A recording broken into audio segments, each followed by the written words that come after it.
Ladies and gentlemen, good day and welcome to Indian Emulsifiers Limited H2 FY25 Results Conference Call hosted by Ventura Securities Limited. As a reminder, all participant lines will be in listen-only mode, and there will be an opportunity for you to ask questions after the presentation concludes. Should you need assistance during the conference call, please signal an operator by pressing star and then 0 on a touch-tone phone. Please note that this conference is being recorded. Before we begin, I would like to point out that this conference call may contain forward-looking statements about the company, which are based on the beliefs, opinions, and expectations of the company as on date of this call. These statements do not guarantee the future performance of the company, and it may involve risks and uncertainties that are difficult to predict. I would now like to hand over the floor to Mr. Parth from Concall Partner. Thank you, and over to you, sir. Good day, ladies and gentlemen. I extend you a warm welcome from Concall Partners. I am Parth Rao Rane. So we represent the investor relations for Indian Emulsifiers Limited. On behalf of Ventura Securities and Concall Partners, you all are welcome to the H2 and FY25 earnings call of Indian Emulsifiers Limited. The company is represented by Mr. Yash Tikekar, who is the Managing Director of the company, and Mr. Mandeep Pandey, who is the Chief Financial Officer of the company. So I would now like to hand over the call to Mr. Yash Tikekar for his opening remarks. Over to you, sir. Good afternoon, everyone. I would like to extend a warm welcome to all of you on behalf of the entire team of Indian Emulsifiers to our H2 FY25 earnings conference call. From a half-yearly perspective, H2 FY25 saw a revenue of 50 crores, up 58.03% year-on-year, while PAT grew at 25.91% to 6.31 crores, reinforcing the positive momentum we've built throughout the year. FY25 was a pivotal year for us, marked by a strong financial and strategic performance. We are pleased to share that our total income for the year stood at 102.66 crores, registering a robust growth of 53.87% compared to 66.71 crores last year. This growth was underpinned by a healthy uptick in volume, improved operating leverage, and a ramp-up of new product categories across key industry segments. Our EBITDA for the year increased by 41.97% year-on-year to 21.05 crores, driven by efficient management, a focus on value-added products, and disciplined cost control measures. Our net profit after tax for FY25 stood at 13.30 crores, a significant 50.72% increase over the previous year. This bottom line expansion reflects our continued focus on profitable growth and operational discipline. This consistent performance reflects the strength of our business model, the scalability of our operations, and the increasing relevance of our specialty chemical solutions across diverse industrial applications such as personal care, cosmetic, cleaning industry, preservatives, metal and working, oil and gas, lubricants, mining, and textile. Furthermore, the establishment of our wholly owned Australian subsidiary, Southern Emulsifiers, represents a key milestone in our journey. This strategic move enables us to enter a high-growth mining emulsifier market in Australia, where demand remains strong and competition is relatively limited. It also supports our efforts to diversify our revenue base and lay the foundation for long-term global expansion. The subsidiary is projected to contribute significantly to both our revenue and profitability over the next 3 years, with a targeted revenue of 75 crores during this period. Looking ahead, we anticipate a 3-year revenue CAGR of around 40 to 45%, supported by upcoming capacity addition, further product innovations through R&D, incremental contributions from our overseas operation. We are also actively exploring both organic and inorganic growth opportunities to deepen our customer engagement, expand our portfolio, and enter newer geographies. We remain firmly focused on our strength priorities, which include fostering innovation, enhancing operational efficiency, and establishing a strong global presence in a sustainable chemical solutions product offering. In closing, I would like to sincerely thank all our stakeholders, investors, clients, employees, and partners for their continued trust and support of our organization. The journey we have embarked on is just the beginning, and we are excited about the tremendous potential that lies ahead for Indian Emulsifiers. With that, I conclude my remarks and open the floor for questions. Thank you, everyone. Thank you, sir. Ladies and gentlemen, we will now begin the question and answer session. If you have a question, please press star and 1 on a telephone keypad and wait for your name to be announced. If you would like to withdraw your request, you may do so by pressing star and 1 again.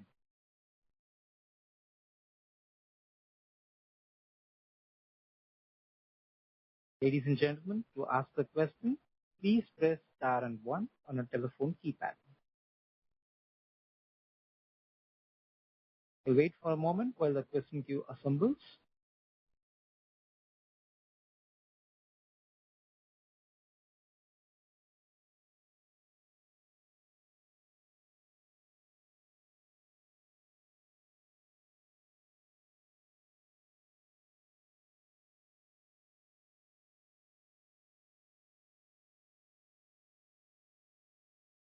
Here a first question from Mr. Rohan Jain from FPA Investment. Audible? Yes. Hello. Yeah. Yes. So thank you for the opportunity and congrats, sir, for the good set of numbers. Thank So you. I have a couple of questions. Yes. Considering the current business model, how do we anticipate the demand trends across the mining, infra, pharma sector evolving in next couple of years, and how emulsifiers are positioning itself to extract the best out of it? See, basically, an emulsifier forms a major performance factor in any B2B products that we, B2B manufacturers that we supply to. And primarily, if you see that we are spread across multiple industries, so hence individual industries when you look at, like for example, if you look at lubricants, mining, oil and gas, metalworking, personal care, across these segments, there is continual growth projected over the next decade. So definitely there is a lot of potential for growth, a lot of potential across geographies in these industries. And the overall demand expected over the next decade is very positive across all the industry segments that we are offering solutions to currently. Okay, so any specific segment which we expect the highest anticipated growth for the next couple of years? See, in terms of focus industries, right now what we are focusing on is mining, lubricants, cleaning industry. These are three industries that we are focusing on for the next 12 to 24 months, primarily due to certain products that we are scaling in this industry, as well as the penetration that we are having across the customers and the geographies for these particular three segments. The remaining other industries will also grow and contribute to the top line over the next 2 years. But our focus on expanding in these particular 3 to 4 industries is there for the next 12 to 24 months. Okay. So talking about the raw material, so any specific steps which have been taken to mitigate the input cost considering the global volatility, commodity volatility prices beyond the hedging in terms of specialty chemicals? No. See, the thing is, with respect to particularly our kind of products, what is there is sufficient symmetry of information between us and our customers. So primarily, the customer is also aware of the particular factors. For example, if we take, say, petrochemical crude oil prices, then exchange rates, the source or country of origin of the particular raw materials. So there is sufficient symmetry of information that is available. And since we are in the B2B segment, any changes in the pricing is pretty much passed on onto the customer, and the customer also gives that kind of price addition. So if the price is going upward or downward, the same effect is passed on to the customer. Obviously, in such a scenario, if there is something very drastic, then there may be a few weeks that price may not be changed. But generally, like most of the way we work also, our prices to customers are more on a monthly basis. The longest that we offer to any customer also goes up to 3 months. So in such a scope, we have sufficient control on the pricing structure, and we are able to accommodate the fluctuation that do or may arise out of the pricing of our inputs. Okay, so as you suggested, customer and suppliers are everybody is like visible and aware about the raw material prices, right? Yes, yes. So how do we differentiate from our peers in terms of scaling?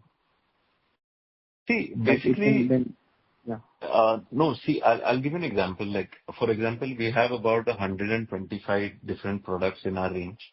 Currently, actively, we are selling and producing about a good 60 to 70 products in a year, which are increasing. So in our particular kind of segment, you do have an overlap with respect to industry or type of products, but ideally you do not have an 100% overlap with multiple manufacturers over the same kind of products over the same industry. So there is enough space for a large number of manufacturers, and since the demand is very high, the geographies are spread out. So for example, if you take the Indian context for that matter, so you may have a multinational subsidiary that is there, maybe a big Indian manufacturer, maybe a few mid-segment manufacturers. But all these manufacturers won't be competing at the same customer for the same product at the same time. So we generally experience maybe 2 or 3 suppliers at a particular customer. And generally what happens is if everyone, like if it's an Indian context, if we are trying to replace a multinational, there is sufficient scope of having volume allocations, having good margins, yet relatively being cost effective, offering the same performance as compared to the multinational. Same thing applies to the export market as well. So even from domestic manufacturer perspective or the more cost competitive manufacturing hubs globally, there is sufficient scope to replace multinationals. So as of now, there is, that scope is there, that competitiveness is there, and the market is large enough to scale. So we are at a very early stage of the market wherein, we are going to disrupt a very large, because the consumption is very high. The industries are large, the number of products is a lot. See, if we were restricted to say 5 or 10 products and we were restricted to 1 or 2 industries, the potential starts limiting and there is severe competition and knee-jerk reaction from competitors. But since we are relatively spread out, the number of products are large, we still have a lot of other products under development, we're trying for newer industries. So as of now, there is not too much of, peer competition or peer reaction in that sense. And primarily in our industry, unless and until your product is good, your performance is up to the mark, you cannot survive. Got it. So any potential acquisition over the couple of years upcoming? See, the thing is, we are working on inorganic opportunities, but primarily our focus in looking at inorganic opportunities is to have some sort of synergy. So we're not looking at, opportunities where, it's just a chemical manufacturer. That is not the way we are looking for. What we are looking for is somewhere where our product range or our, you could say, our facility, our technologies, our chemistries are either complementing or in sync with that particular organization. So wherein both organizations are able to add some value in terms of the back end, which would be your chemistry, your technology, your manufacturing capabilities, as well as the front end wherein you get access to different geographies or different industry applications or different customer base. So we are definitely actively looking for it since some time, and we will continue to. But unless and until the right fit arises, it does not make sense from our perspective. Okay. Thanks from mine. I'll jump back the queue. Yeah. Thank you. The next question from the line of Amit Mehta from Sunidhi Securities. Please go ahead.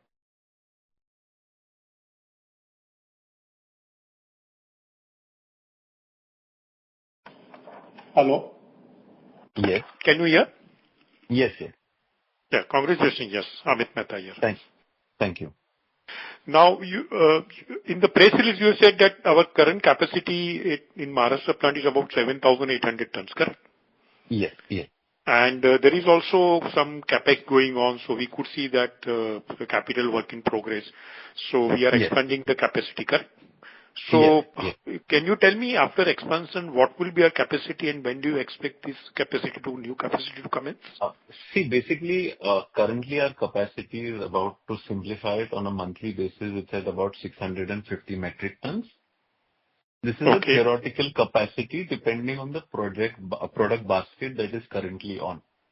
Okay. We have additional capacity that is coming online, should be around the month of August.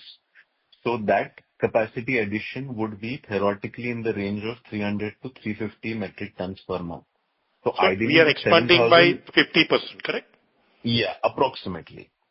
So this I'm primarily telling you on the basis of our existing product basket. Why I say product basket and theoretical capacity primarily is because we try to have versatile reactions possible in our reactors. But in the same reactors, you cannot possibly have all the reactions. So when there are, say, 2 or 3 different type of reactions in a particular reactor, the time taken for each reaction varies. So if you say our lowest reaction time is at about 12 to 15 hours, but the longest goes to about 40 hours. So primarily, the capacity is always, the calculation is primarily based on the current product basket and the theoretical, working of these kind of products, these kind of quantities. So definitely, the more you scale on certain products, the campaign becomes longer for the same product. The efficiency comes in the manufacturing time. So primarily, if you take a context of a year, if you can save, say, on an average batch time that you're calculating, even if 2 to 3 hours get saved, the theoretical capacity may increase. Say today we are saying 650, it may go to 750 as well. Or if the number of product basket in that particular month is a little more, may go from 650 to 600. So this is the theoretical thing, but it will take us up by about 50% definitely.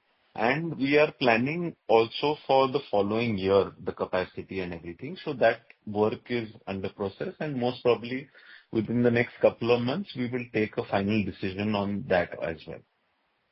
So when we say that we have done about 100 crore revenue this year, so that is as a current capacity of 650 tons per month of capacity, correct? Yes. And this is at 80% utilization or less? It's about 75 to 80%. See, primarily in terms of utilization also, again, it's a theoretical average of the entire facility. But primarily what happens sometimes is, right now we have certain reactors where even 30 days of month is less. So we are waiting for the additional capacity to come online. But in some cases, the reactor may be running 20 days. So primarily the average capacity utilization is 75 to 80. But some cases it's as good at nearing 100%, some is a little lower. So that variation does happen, and since we are on a growing trajectory, we do have to have sufficient capacity available. See, right now what is happening is capacity is coming online and we are trying to increase business. But currently we are hoping that, maybe in a period of say 18 to 24 months, we do reach a place where we have sufficient capacity for the coming year. So that is our aim, to reach that point. So what happens is, as you're growing, as you're pushing business, you have that substantial capacity always available. Because in our industry, approvals take some time. So when the approvals come through and the business starts, you need that capacity, some ideal capacity available to meet the sudden requirements of the new customers that come online.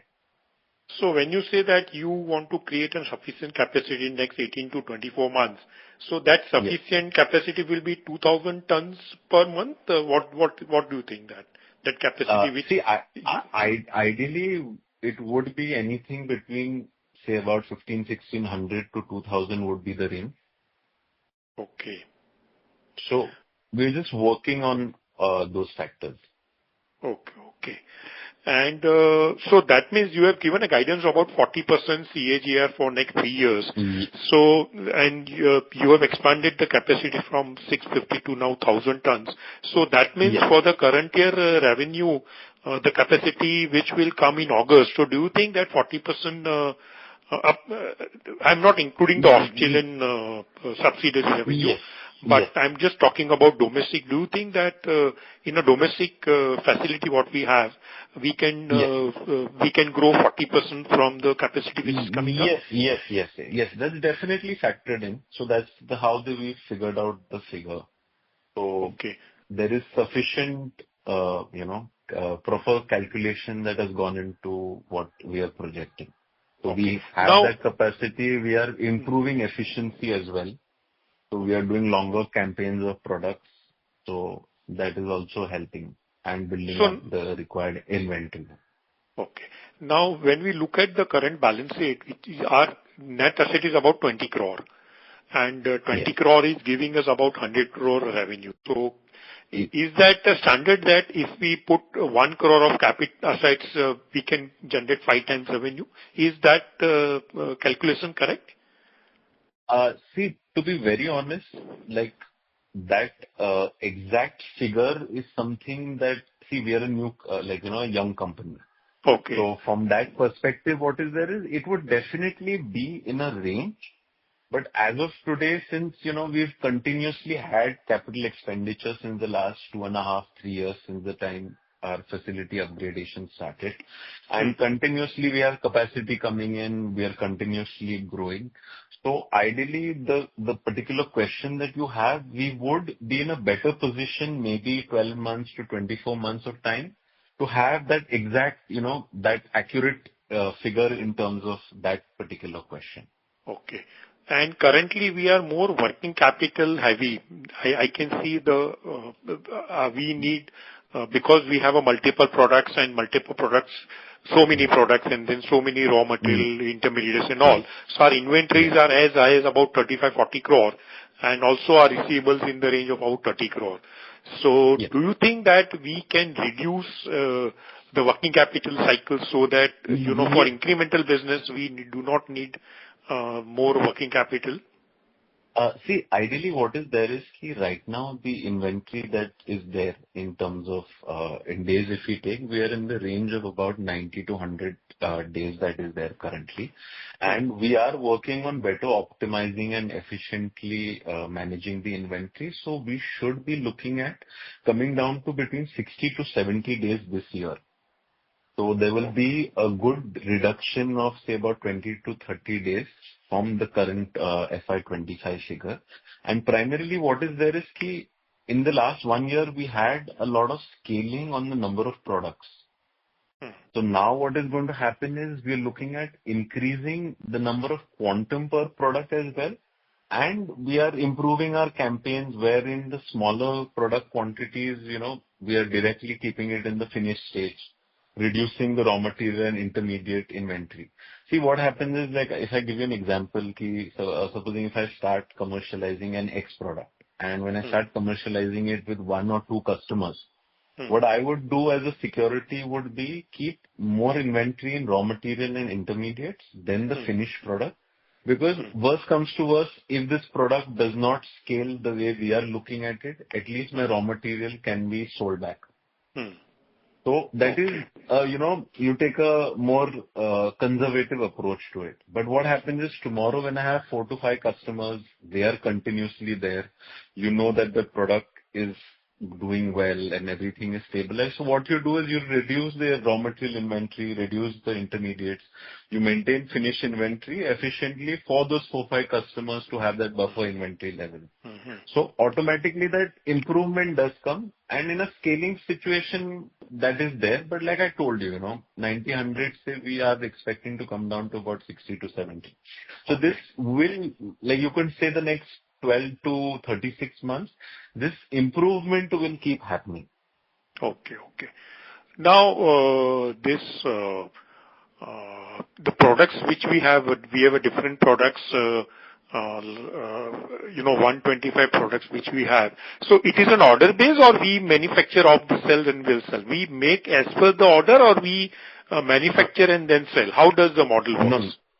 See, generally what happens is production is primarily planned on the basis of expected sale for a particular product. But when we factor expected sales, it is based on inputs that we receive from existing customers. Similarly, customers that are going to come online based on their projections. So the entire working is not that I make X and try to sell it. Okay. It is that I can sell X, supposing so much quantity in the next 3 months, then only I am making the product right now. Okay. But it is not order driven. So it is not that they give you order for particular tons and you have to make, or it's a running item you keep on making, and then depending on the market demands. It's a continual process. Like for example, say my A customer is there and B is there and C is there. So A, I know this much consumption is there. He's buying every month. B, I know, he's going to buy every alternate month so much. C, I know he's going to buy every quarter. For example, I'm just giving you 3 different situations. So my planning of inventory, production and everything is based on their consumption pattern and what business I'm expecting out of it. In today's world, if you see any manufacturer, unless and until you have a monopolistic product, everyone minimum has 2 suppliers. So primarily in some cases there might be 3. So there is always a volume allocation that you are aware of based on your relation, based on your experience with the customer, and on that basis you plan. So orders do come on a monthly basis, or in some cases quarterly, or on some cases order to order. But primarily you've already factored that inventory requirement for that customer in your projections. Okay. And top 5 customers would contribute. Sorry to interrupt you. Could you join back the queue, sir? Yeah. Thank you. Next question comes from Mr. Deepak Poddar from Sapphire Capital. Yeah, am I audible, sir? Yes. Yeah, thank you very much, sir, for this opportunity. So just first up, what is the capex amount for this additional 300 to 350 metric ton per month? The entire capex that we are doing right now? Yes. That's about close to about 25 crores. 25 crores. Okay. Yes. Fair enough, understood. And in terms of revenue growth, I think, in the presentation there are, for 3 years we are targeting 40-45% CAGR. For this year in management commentary I read it's about 25-30% for FY26. So FY26 we are targeting a lower number? No. We are looking at anything in the range of about 40 to 50% this year. Primarily, we are expecting growth across 2 to 3 of our segments that I mentioned earlier, as well as contribution from our Australian operations that would primarily give this expected growth that we are estimating for this current year. Okay, so it's not, this year also we are targeting 40-45%. Yes. And that would include contribution from this Australian subsidiary that we are factoring in. Yes. But this entire 75 crores from Australian subsidiary will not come this year, right? Or it can? No. That 75 is over the next 3 years. Over the next 3 years. Fair enough. And just my last final thing, in terms of margins, how do we see for next 2 years? See, generally we expect a similar level of margins, if you could say, in terms of gross margins or EBITDA structure or PAT. But definitely there is a lot of scope for improvement on the bottom line. Primarily, as we scale individual products, our ability to procure the particular raw materials on a larger scale will help add to the bottom line. So definitely this incremental increase would happen over the next 24 to 36 months. Because there are certain products, like we have such a large number of products, but at the end of the day, there would be 20-25 products that would start contributing a large percentage. So once that scaling happens, or a certain group of product which has overlapping raw material, so that will help us procure like example I'm giving you, like today if I'm buying a raw material in drums, I move to a tanker. Similarly, today I'm buying from a distributor and move to a manufacturer. So as these improvements happen due to the scale of procurement, our bottom line, like obviously raw material procurement comes down, so which adds to the bottom line. So what you're trying to say, as the scale increases, you will get some efficiency in terms of your procurement, right? So ideally, EBITDA Yes. margin that we are seeing in the range of currently 19-20% for FY25 can see a Yes. upward bias in FY26-27. Yeah. Over the next, basically this efficiency would happen over the next 24 to 36 months, wherein we are able to get a good scale. So Understood. definitely there will be upward trends, but the scalability would depend on, how the individual products scale in the next, 12 to 24 months. I mean, and in the near term, we expect margin to sustain current levels, but over the next 24 to 36, it might see some upward tick. Yes. See, basically, sustenance is there, and there is a potential for upward trend. Understood. Based on scalability. Fair enough. That's very clear. That's very helpful, sir, also. Thank you so much. Yeah, all the very best. Thank you. Thank you. The next question comes from the line of Sanskar Bangani, an individual investor. Hi, good afternoon. Am I audible? Hi. Yes, hi. Hi. So, what are the key risks or headwinds that, you foresee near to midterm, be it raw material volatility or competitive threat? See, basically, right now for the next, say, 36 to 60 months, we don't primarily see too much, expected volatility beyond what has happened in the last 4 to 5 years. So primarily, if you take the last 3-4 years context, we've had a rupee depreciation, we've had COVID, we've had multiple war situations globally. So a lot of things that have transpired in the last couple of years may not have happened in the last 15 years. So as of now, you could say whatever structure is going on in terms of our procurement price levels, they have sustained a lot of things currently. So other than these, unless and until something, like how shockingly out of nowhere was COVID, if something like that happened. But other than that, most of the factors have happened in the last, 3 to 4 years if you go to see. So, right. So we don't see too much, headwinds from anything that would, drastically change. And secondly, currently we are at that point that we are a little diversified over a couple of industries. So even if one industry or two industry does face slowdown, which if globally, if you see, there are certain industries that are facing the downward trend and things like that. But overall, we have a balance of industries where there are some which have a very positive outlook over the next 5 to 10 years, irrespective of these global factors. So in that sense, we seem to be in a decent position right now that we don't see too much happening over the next 3 to 5 years. That would, primarily change things a lot. Okay. One more thing, we have heard that there might be plans to explore the explosive chemical space for the defense sector. Can you please elaborate on the rationale behind this move and, what scale and market opportunity you foresee? No, see, the thing is, we are purely focusing right now on supplying emulsifiers to explosive industry. So currently what we have is mining, but we are looking at other explosive industry for other sectors. But primarily we are not looking at anything with respect to manufacturing our own explosives. Okay. So current strategy is very clear in the sense of increasing the number of products that would cater to a broader explosive segment globally.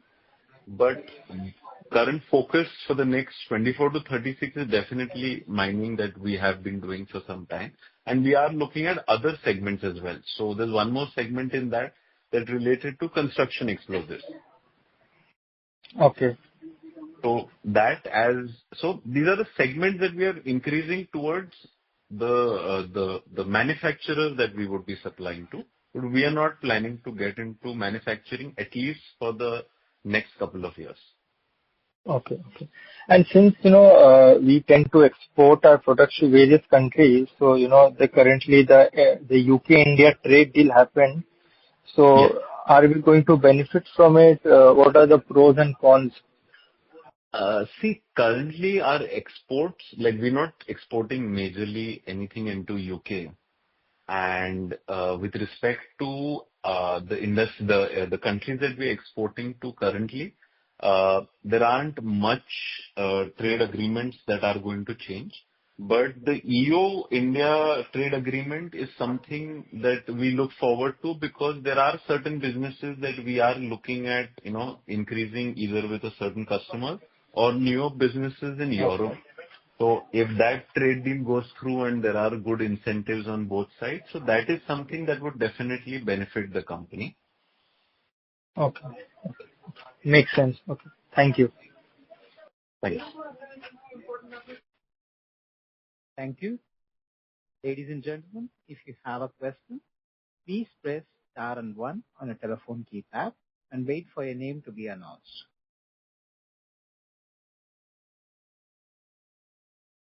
Ladies and gentlemen, to ask a question, please press star and 1 on a telephone keypad and wait for your name to be announced. We have the next question from Jaideep Ray, an individual investor. Hello. Hello. Sir, my question is already answered, sir. Okay. Okay. Thank you. We have the next question from Mr. Harendra Singh, an individual investor. Hello. Am I audible? Yes. Hi, sir. Congratulations Hi. on a good set of numbers. So I have a couple of Thank you. questions. One is, Yes. can you give a brief about the capacity in the past 3 years, let's say at the end of each FY? What were the capacities in the past 3 years? See, basically, we started off with 100 metric tons in the year 2020 end, so that's 2021. And from there until this financial year end, we are at about 650. So ideally, in 3 years, that incremental journey has been from 100 to 650. Individually, see, basically what is there is, see, the capacities have come online at different times during these 3 years. So with respect to, the individual capacities that were there earlier at the end of each year, that is something I will have to get back to you on. But the range is from 100 to 650 in the last, you could say, 3.5 years. Got it. If we can, do we have any number, where were we at, let's say in March of 2024? Like in the past year, did we also do some expansion to reach to 650? Yes. See, we were around in the year FY24, we would be somewhere in the range of about 400 odd. That would have been the capacity.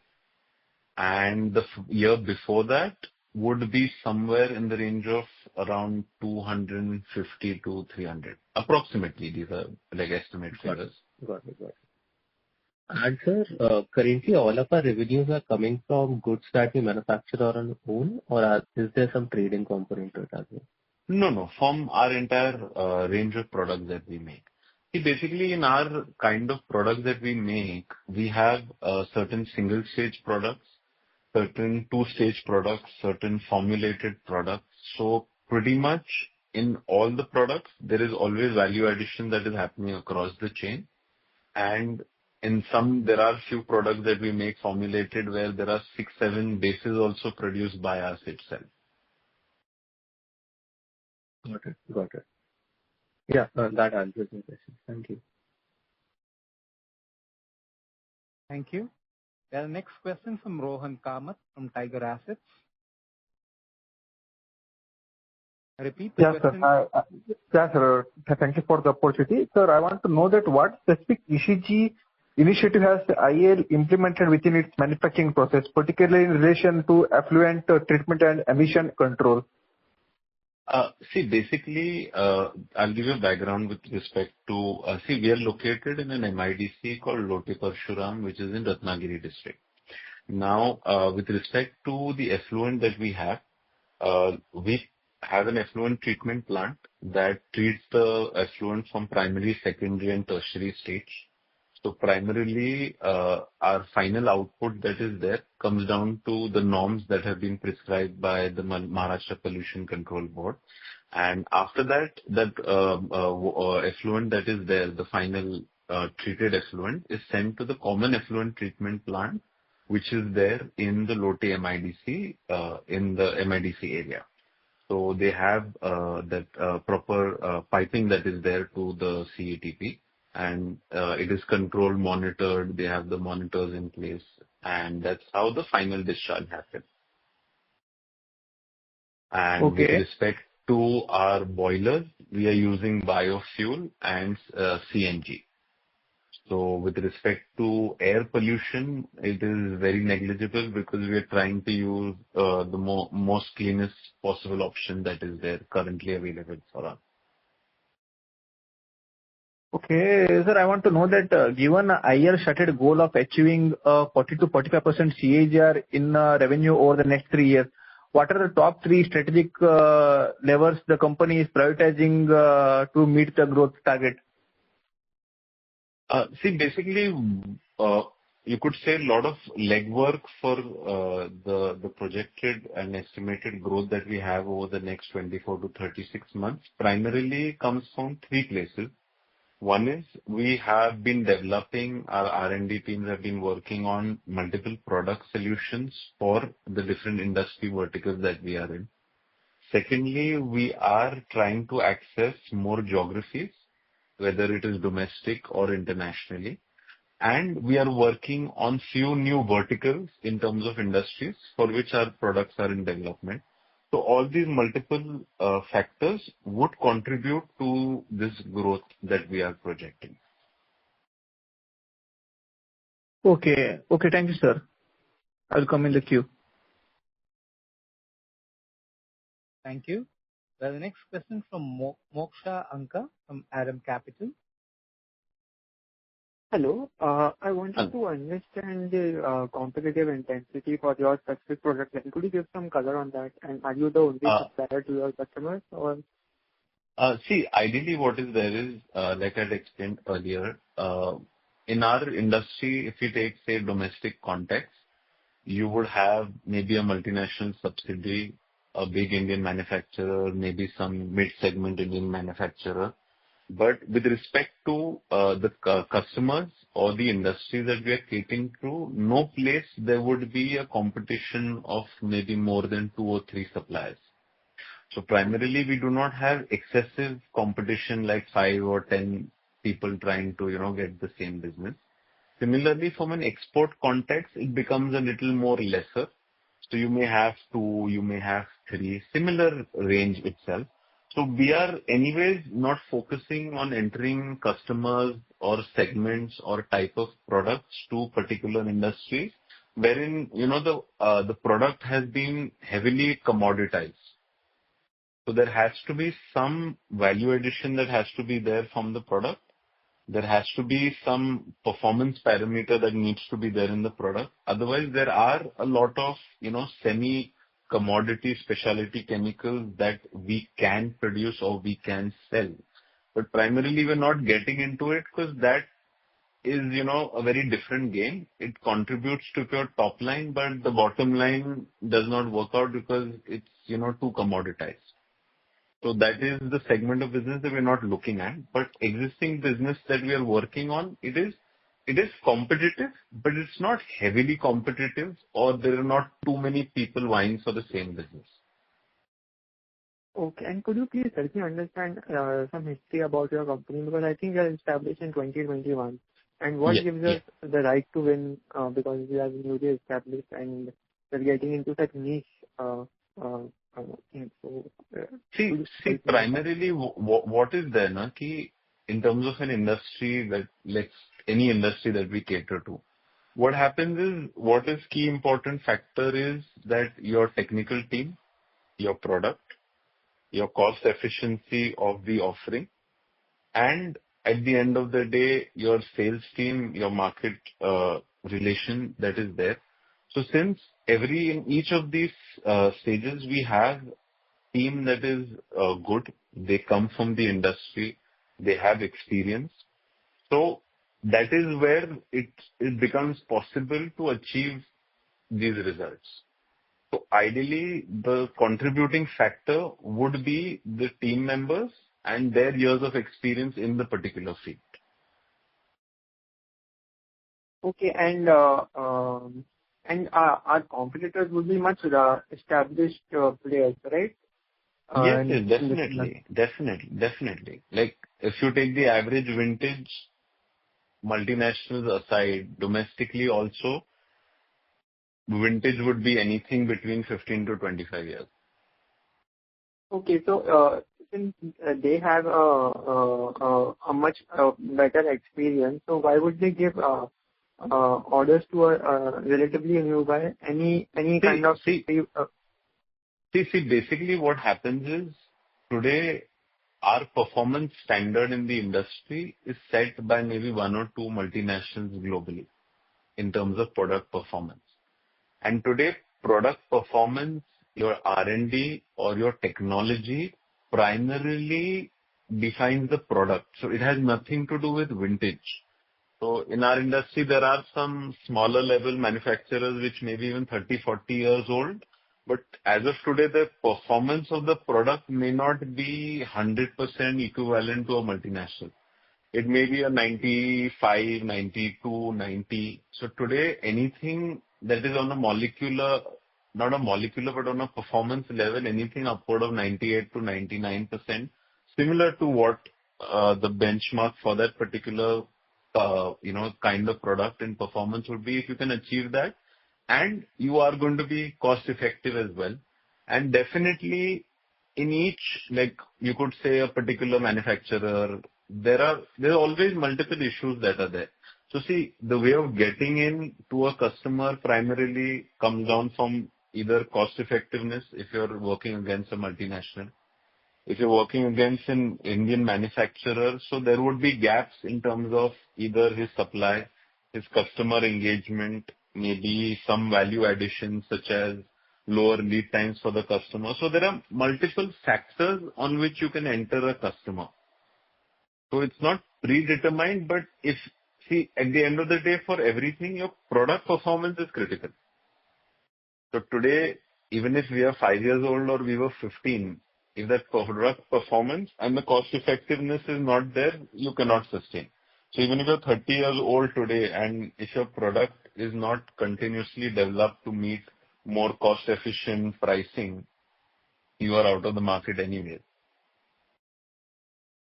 Okay. And our major revenue share or maybe a large portion of our revenue will come from explosives. So what gives us an advantage in the explosives market? See, I'll give you an example. Like for our Australian operations, our Australian project manager has been working in the mining industry for last 45 years.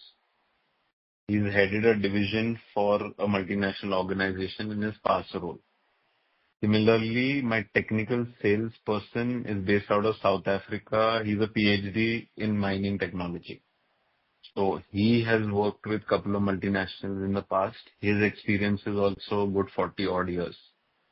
So primarily what is there is we have the right set of people and they know they understand the industry, they understand the customer problems. If you take mining explosives for that matter, each customer has different problems on the field. So the efficiency of an organization comes in wherein you can tweak your product to offer certain solutions. So the reason the customer would entertain us is we are offering him a cost-effective solution. We are trying to address his problems. So today, if there is a big multinational, they would sell one product to the customer. They're not interested in his actual problems. So what we are doing is we're trying to work with the customer to, try and mitigate some of the challenges they are facing on site in the fields actually. So that is another value addition that we are doing through our team who has, extensive experience in the field. Okay, that was helpful. That's it from my side. Congratulations on a good sales number. Thank you. Thank you. The next question from Mr. Amit Mehta from Sunidhi Securities. Yeah, thank you. Yeah. So you said that mostly the competitors are the large players like MNC companies and all. So, and you said that apart from the performance parameter, the cost effectiveness also is one major factor to, for the customer to switch from MNC to you. Yes. So suppose any particular product where MNC has the larger market share and you develop and you also meet that more than 99% of the performance parameter. Okay. Suppose if they are selling at say 100. Okay. So, and if you can sell them at say 70 or 80, what is the price difference between the MNC and you, and which can take the customer, that whether it's worth switching from MNC, which is well established and, I'll just give you there a variety of factors. Like now, for example, there is one customer in the Indian context that we developed a product for them last year. And they do give us a good business in this entire year they've given us. So now the customer is also a multinational, and they were importing from two multinationals, one from Europe, one from Southeast Asia. So now they were looking for some localization in order to improve their supply chain efficiency. So today what is there is that multinational's price that is there for the imported product and the analog that we are offering. There is a 10 rupee difference, like the range is like if they are at about 195 for the import, our range may be 185, 187. But primarily what is there is, so the difference is not very large. You have to give something nominal because you are replacing someone else. So it is not that you have to go down a lot on your margins or anything, but what is important is the man hours that went into developing that product. Secondly, the localization that we are offering. But now in this case, the customer also expect us to have certain inventory for them. Because today when they're importing, there is a lot of product which is on the high seas, So similarly, you need to maintain that inventory for them. So there are multiple factors that come into play.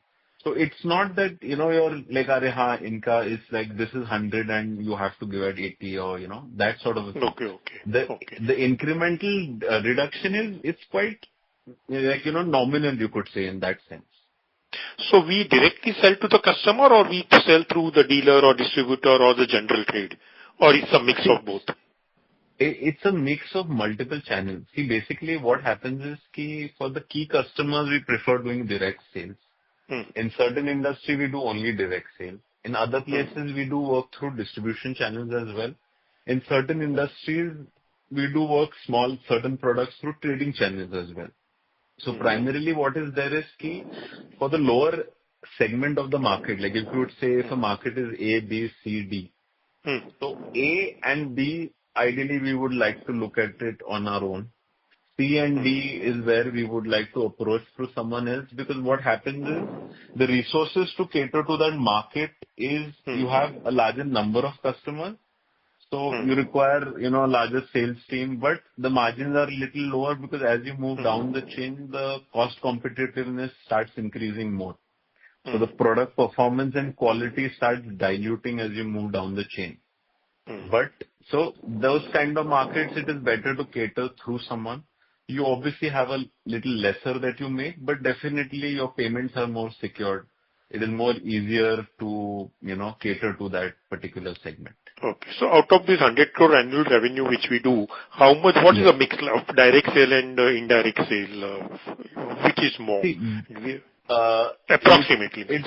It would be about, direct would be about, say, a good 50 to 60%.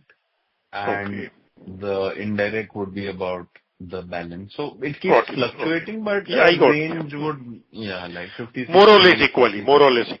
Okay. Yes. And the only thing is, over the next couple of years, the contribution from direct would start increasing, because right now we are, working towards the bigger end of the market and getting, that business scaled up. Okay. And you said that, in your product category, you have certain product which are only single stage and certain product which goes to a two-stage reaction.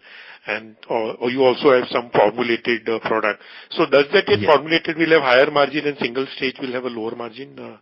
Not primarily. That is not the case. But definitely what is there is you could say that some products which are single stage also do have, like I'll give you an example. Like we have certain premium cleaning products wherein the quantum of consumption is very low. It's single stage products, but the margins are upward of 100% gross margins. Okay. So these kind of products are also there, but these are niche products. And in some cases, we have certain formulated products also, which may be on a 25-30% gross margin. But there are some formulated that may be higher. So it's a mix, So it's not necessarily based on the stages. It kind of defines the product. So now suppose you say that it's more to do with the chemistry of the product. Okay. So you said that approximately 125 products which we have, out of that active is about 60-65 and majorly it about 20-25 products which are a major product. Now to make one product, I'm sure you must be requiring different maybe 5 or 10 raw materials, correct? Okay. Yes. Okay. So how do you manage your raw material inventory where because you have to buy in some minimum quantity to make sure your pricing is right. Suppose you're buying, for an example, maybe 1,000 liter or 1,001, maybe 10 kg or 50 kg. You may not require that much currently. So does that mean that inventory raw material management is very key for this? Because you have so many products and then those products will require 300, 400 different kind of materials? Or it's common materials, See, I'll give an example. Like our product portfolio is about 125 plus products. Our active products would be about 60 to 70. But if I take like a finish, intermediate, raw material list of products, approximately it would come to about 200 plus. So that would be the range. But here what is there is, again, there would always be about 50, 60 products that contribute the largest chunk of the products. See, what happens is there are overlap of raw materials.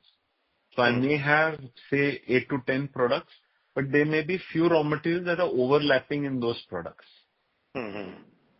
So those products are where the efficiency improvement, scalability is much better. Then what happens is you have certain products where you have like, you may have catalysts, you may have something where quantums are smaller, products are more high value, but you maintain an inventory for a longer period of time because it is cost effective to do that, because they're critical products. Then there are some where lead times are shorter. So it's a balance, and definitely, like I explained earlier also, there is continuous scope of improvement in efficiency.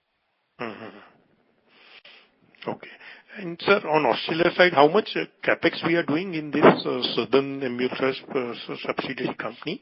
See, with Southern Emulsifiers, what is there is currently in phase 1. See, right now we are at phase 1. So the revenue that I said or the margin that I'm talking about is phase 1, wherein we are going to be manufacturing in Indian emulsifiers in India, and we are only warehousing in Australia. Okay. So we have a dedicated warehousing place, storage tanks that we have got. So we are only storing material there currently. Not going to manufacture.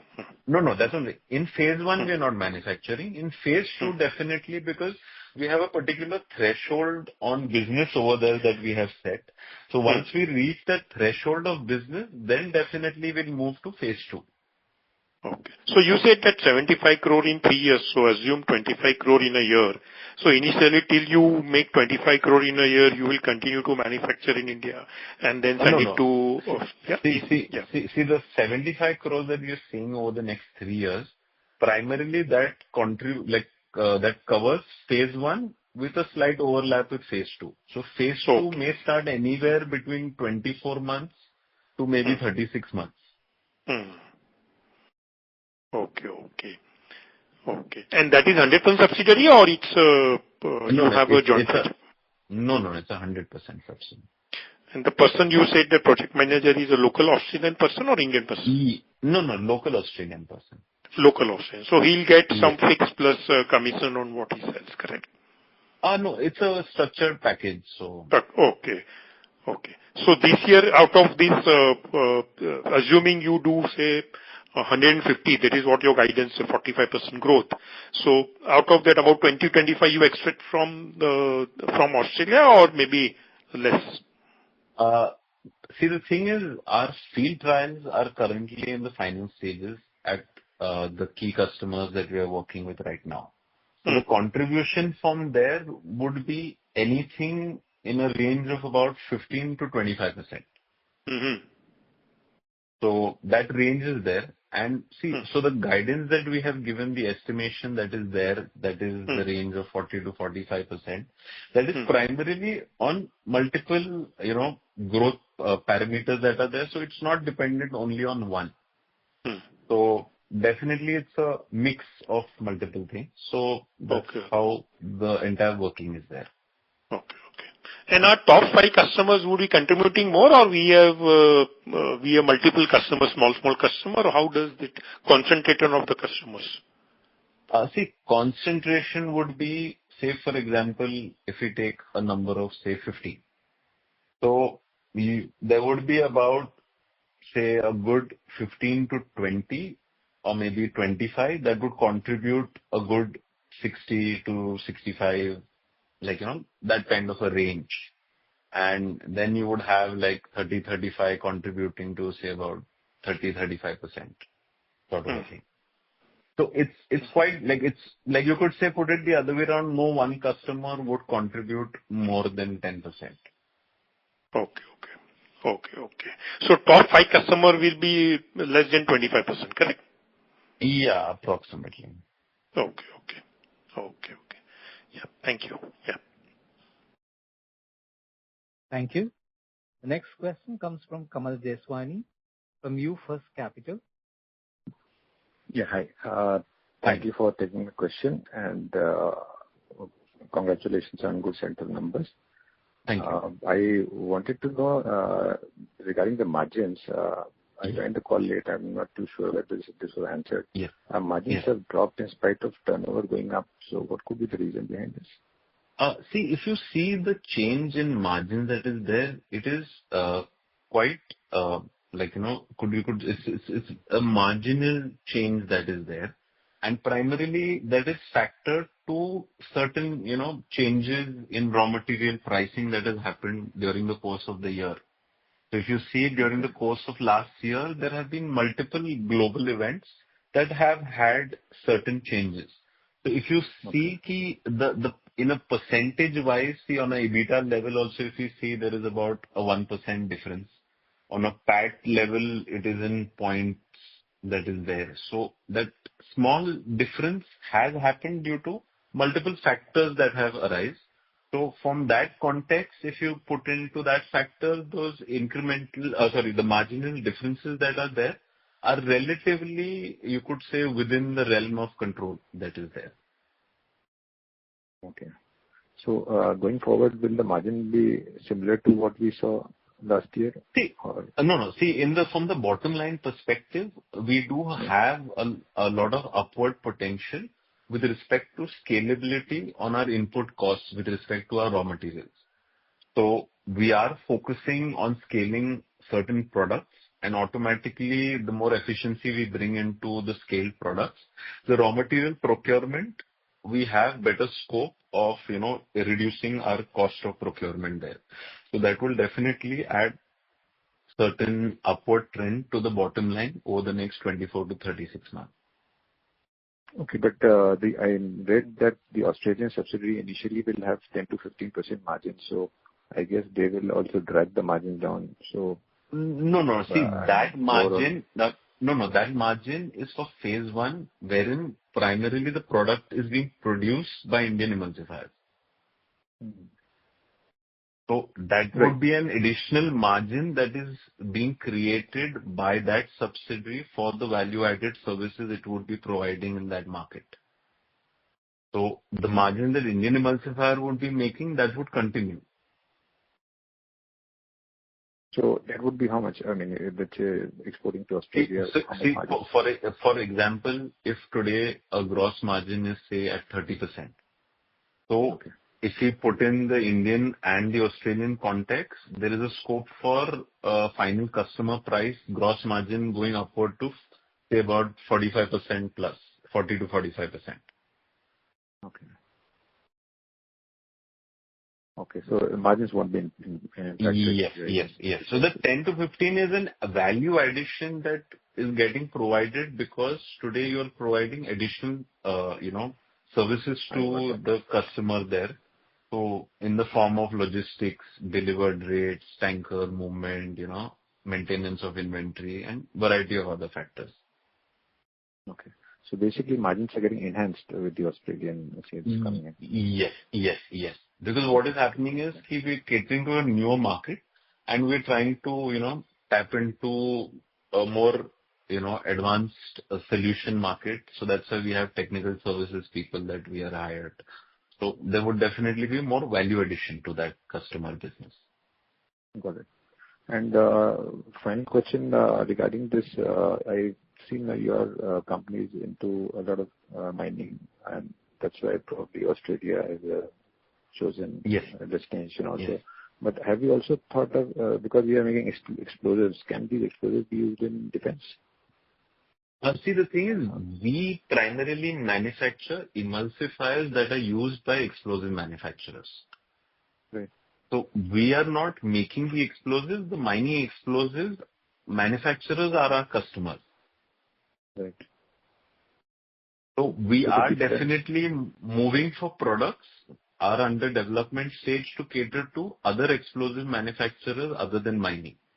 So this includes construction explosives as well as we are evaluating other sectors like how you mentioned. So, got it. Fine. Thank you so much. All the best. Thank you. Thank you. We have the next question from Suraj from CrowdStrike.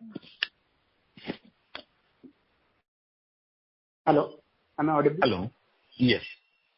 Yes. Prior you mentioned that we have around our split of revenue is like 50% direct and like 50% indirect. So is there any margin difference between the both channels of the sales? See, there's not much of a margin difference in the sense even the channels kind of are for certain industries as well or certain types of products. So for example, there are certain industries like if we take mining explosives or we take lubricants, we are only doing directly. So it kind of depends on the industry and the kind of products. So it's not that we would have the distribution or trading channels across all industries or across all product segments. So it's kind of spread out. So it is not that one is better than the other in this context. It is key for a particular segment or a particular industry or a product. That requirement is there from that distribution channel or trading channel to currently cater to that segment from our perspective. So ideally, there are certain distribution that may have slightly higher margin than a direct customer. There are some where the direct customer would have. But when I say a gross margin indication that I gave earlier or the EBITDA margins, those are primarily based on an average because it is a large product basket and large application that we are putting in an average thing. So like how I said, we have certain niche or super specialty cleaning products and those kind of things where margins are upward of 100%. But that is not the kind of products that we can scale. They have limited use for certain specialty products. So when I say a gross margin of say 30 odd %, a range 30 to 35% that is there, in that there are some products that are contributing like on an individual product level upward of 100% as well. So it's a mix in that sense. Yeah. And my Yeah. And my second question would be, while we are on a net block of 20 CR, where we are having revenue of 100 CR, and then Yes. I'm saying the CWIP of 20 more CR, but we are saying that our annual capacity has only been increased by 50%. So is that a conservative estimate? Yeah. No. See, that's why I said, the capacity that is there, it's a theoretical capacity. Similarly, the capacity utilization is a theoretical capacity utilization. So primarily, on a month-to-month basis also, there is a change. And definitely, the lesser the number of products or the larger the volume of particular products, the theoretical capacity moves upward.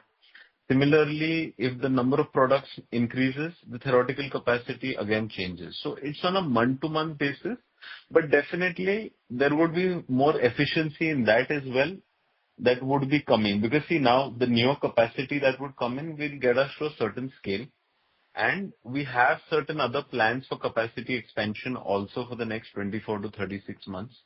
So primarily, we would definitely come at a level of capacity where we have sufficient flexibility, and this along with the improvement and efficiency in inventory also will help us have that kind of balance that you're discussing about. Okay. Yeah. That's it from me. I really appreciate the opportunity. Thank you. Thank you. Thank you. Thank you. We have next question from Surya Narayana Nayak, an individual investor. Yeah. Am I audible, sir? Yes, sir. Yeah. So just to understand the capacity at the time of IPO, it was around we have nearly doubled to 4,800, and we have just started somewhere 3,000. So when did the 3,000 capacity got added?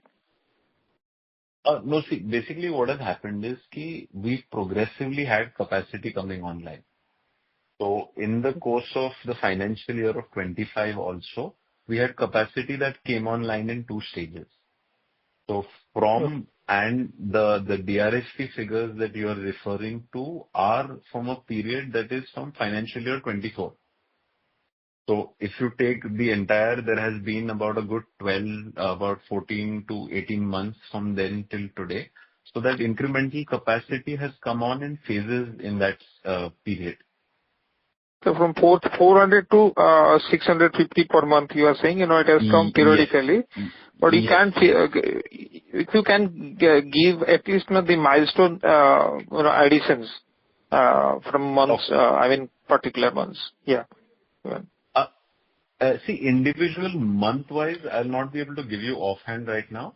But on a financial year level, if we take, so say if at FY23 we were at about 324, we may have been. So that figure you have told. Yeah. Yes. Individual month-wise, it is a little difficult to give offhand. That is something that maybe we can. No, my idea is that only to understand the fractional year actually the capacity has come. So to what extent the progression for FY26 can be expected. And secondly, sir, just to understand, because you said due to the different batch sizes and all, the nameplate capacity and the actual capacity are quite different. And can we understand that compared to the nameplate facility or capacity, it will be 20% lower? No, see, that's what I'm saying. It's the other way around. The theoretical capacity that I would be telling, I've been telling you till now, there is always upward potential to that theoretical capacity. There's no downward potential to that. Okay.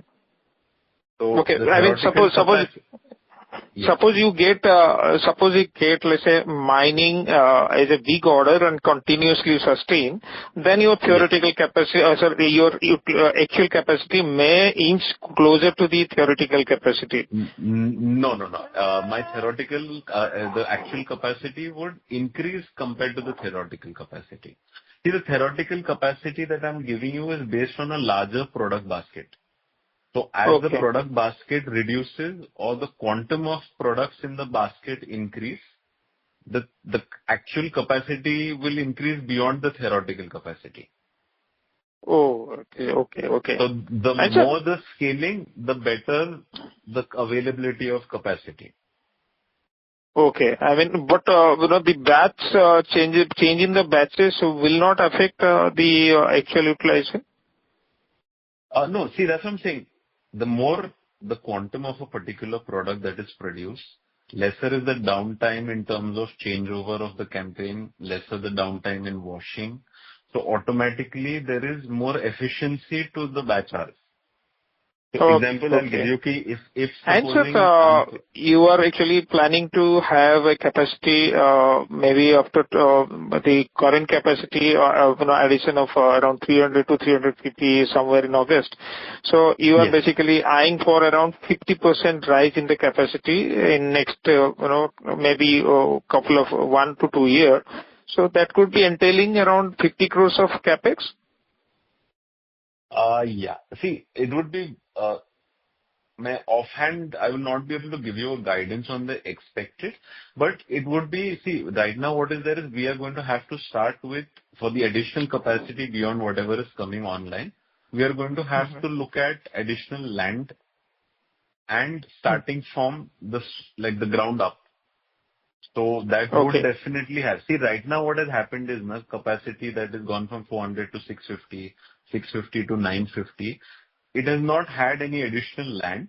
It has only had incremental increase with respect to production space, but not the basic infrastructure that is there. But now for the capacity that would come in, would have to be planned afterwards, there would be other structural base requirements also that would come in. Understood. And sir, to give us some color, because you said your largest peer is in an MNC. To what extent their capacity could be, if you have any understanding you can give? No. So that we can compare. Yeah, we can compare. To what extent we can. We are actually. We can scale up. That is what my understanding is.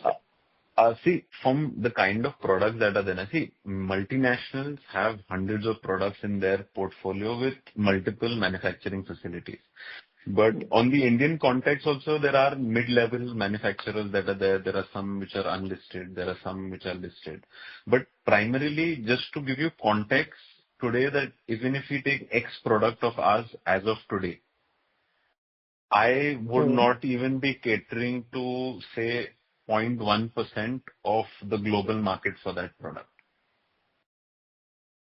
No, I'm not talking of a competition point of view. I'm talking of scale-up point of view, to what extent the largest competitor's size is and where is our size. Maybe our size will be closer to 200,000 ton per month, maybe 1 to 2 years down the line. On a revenue potential, I could tell you. See, multinationals, unfortunately, I would not be able to tell you a direction of their revenue or their capacity. But from an Indian manufacturer context, certain peers that are there, if their range of, say, top lines is between 1,000 to 2,000 crores, there are some which are in the 3,000-4,000 crore potential. So that is the kind of revenue that is there for them. And again, here, there are only few products that are overlapping. Got it. And so, you are carrying always 4 months of inventory, 3 to 4 months of inventory. I'm just taking your inventory to revenue only. So just for around close to 131 days for FY25. So how far you are confident to handle for a longer period? Because of volatility, you could at times be facing mark-to-market losses, or let's say a down, any kind of drawdown in the inventory. So are you seeing such kind of risk going ahead? See, basically, the pricing, if we consider, say, for the last 5 years in the particular raw material segment that we are selling at, or the finished products that we are selling, the range of fluctuation that has happened even during peak COVID supply chain constraints were never more than about, say, a 5% variation during COVID, 5 to 10% on the higher side during peak COVID problems. So ideally, there hasn't been too much of volatility in prices. But secondly, with respect to inventory, like right now on a quarterly basis, if we take the last quarter average, so we are at about inventory days of close to about 100 days. But definitely, we are looking at bringing it down to 60 to 70 this year. So as you rightly pointed out, there requires to be sufficient efficiency improvement in the inventory that is there that will help us, bring in more efficiency, and we are definitely working towards that. So that is definitely there. But what happens is when you're scaling up, these are certain challenges that do arise because the number of products starts increasing, the raw material requirements increase. So it is a part and parcel of the stage of growth as well as bringing the required efficiency levels. So as we mature on a year-on-year basis as a company, definitely we will be able to bring in more improvements. And sir, your gross margin is around 29% constant for a couple of last 2 years. So, ex-Australia operation, which you said around could add value add around 15%. So, shall it stay at this level or any likelihood of improvement? No, see, definitely that is a forward steps for us in that organization with respect to that subsidy. So definitely any contribution from there would add in a higher margin to the existing base that is there. Secondly, as I told you, scaling up on the product would definitely increase the margins that we see there is substantial scope for, increase over there. So scaling up of the products also that we are focusing on for the next 24 to 36 months. So certain products, when we scale up, we do see substantial improvements that we'll face with respect to the gross margins there. And then bookkeeping size, other expenses have moved up significantly. So any reason for that? And the finance cost has remained same despite our increment in the debt. So, and in fact, the finance cost has dropped significantly this quarter. So how does that account for? No, see, the reason for the reduction in the finance cost is because our term debt that is there, that has reduced. See, ideally, the organization has not taken up any new debt in terms of term liabilities in the last 24 months. So the incremental reduction that you see in terms of interest cost reduction is because of this.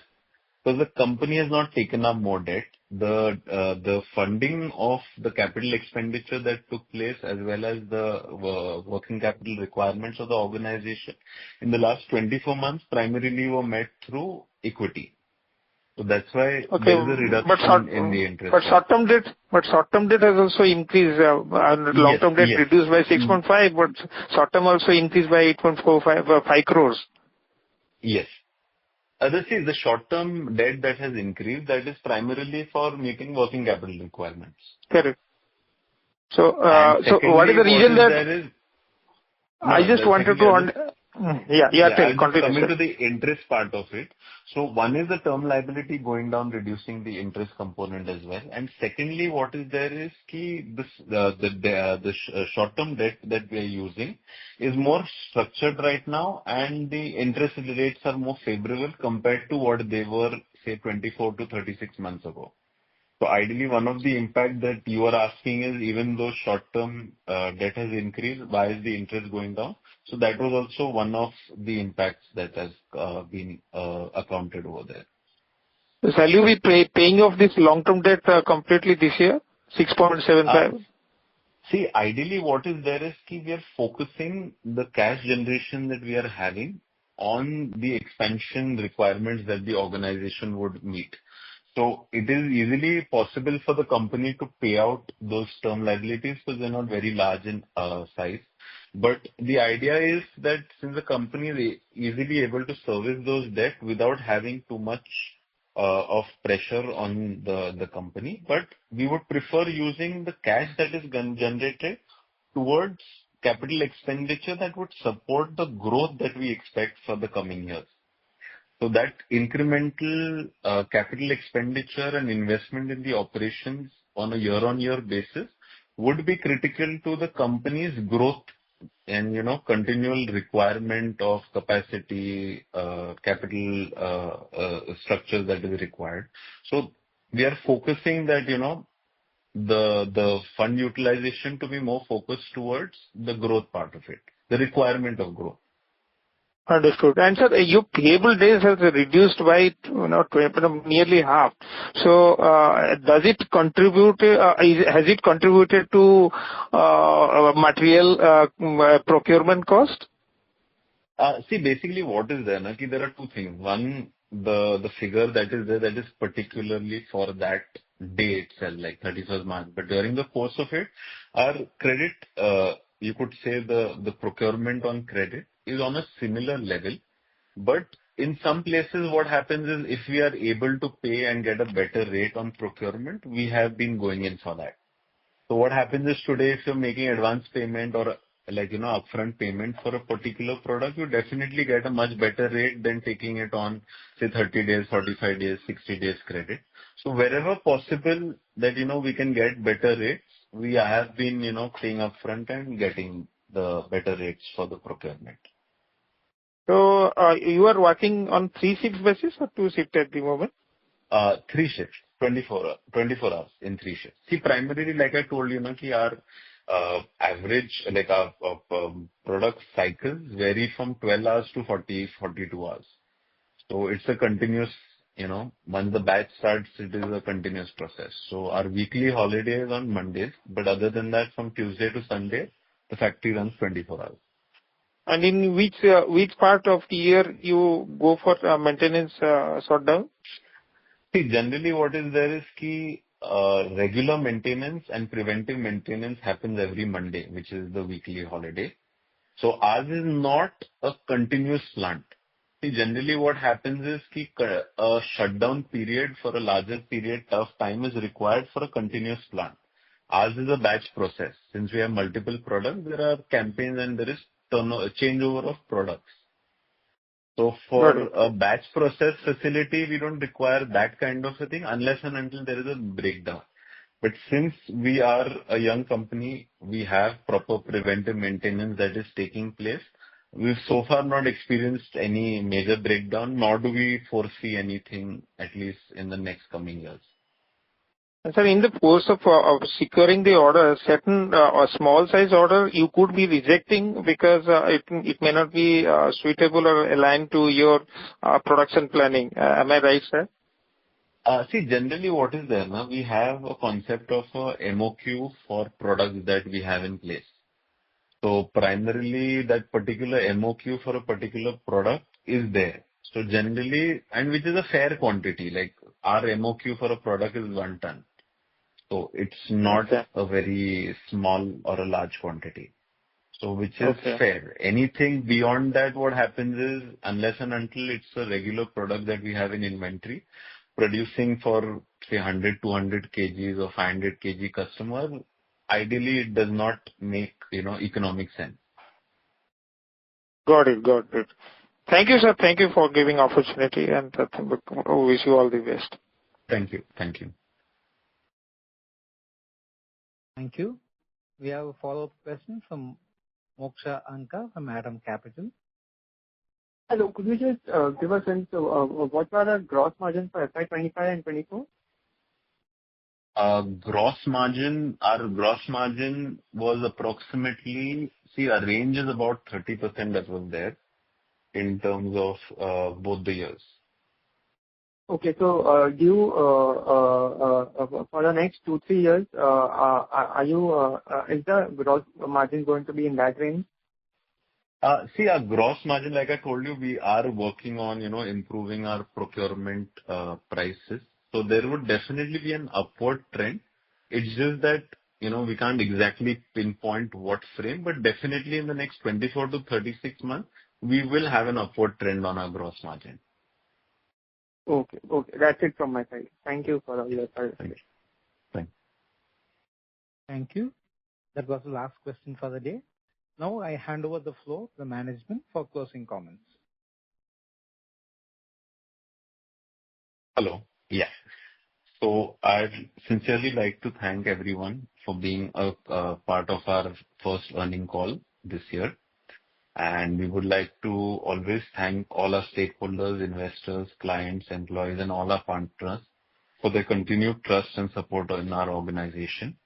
And we hope to deliver tremendous growth over the next coming years. Thank you. Thank you, sir. Ladies and gentlemen, this concludes the conference call for today. Thank you for your participation. You may disconnect your lines now. Thank you and have a good day. Thank you.